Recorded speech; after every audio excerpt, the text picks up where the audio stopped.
Meet the man who lives in an iron lung. While you're alive, breathing in your own natural, God-given lungs, someone is somewhere in an iron lung. How possible? Meet Paul Alexander, the man who is tagged, one of the survivors of the last people living in an iron lung. Paul grew up in Dallas, a city in Texas, United States. In the late 1950s, a major polio broke out in the US which left hundreds of children in the hospital. It was an era when there were no polio vaccines and so affected children were treated and kept in iron lungs to help them breathe easily. Paul was just 6 and was not left out as he had his own share of this tragic infection.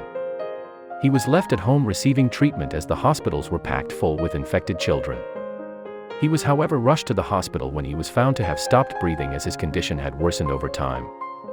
He underwent a tracheostomy, a surgery to ease breathing through his airways, after which, like other children, was left in an iron lung. He woke up back to life 3 days after the surgery. While some children died, few others survived along with Paul. Though he survived polio, Paul was however paralyzed from his neck down to his legs. He lost his voluntary movements and struggled for a while to get used to his new life.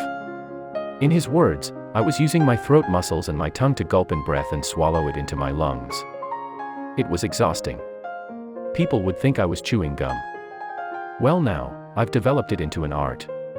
Despite his helpless state, at 13, Paul enrolled as one of the students in Dallas Independent School District. As he couldn't write, he was forced to read and memorize, graduating as the first student from Dallas High School who never attended a class.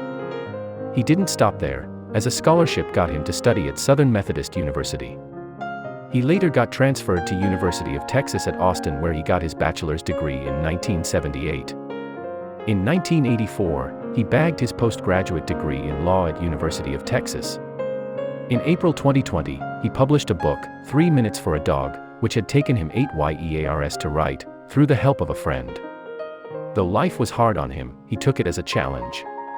In his words, "I knew that was the road to a future, to become something. That's how close I walked the line between life and death. While he was younger, why did God let this happen to me? I would get so angry with him. I won't accept for a single moment that Paul Alexander was good enough," he said. He credited his achievements to his late parents, whom he called extraordinary souls. "They just loved me.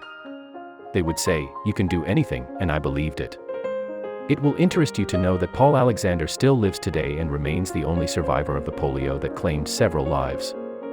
He has remained confined in his iron lung for more than 70 years now. Indeed, we can break through our human limitations.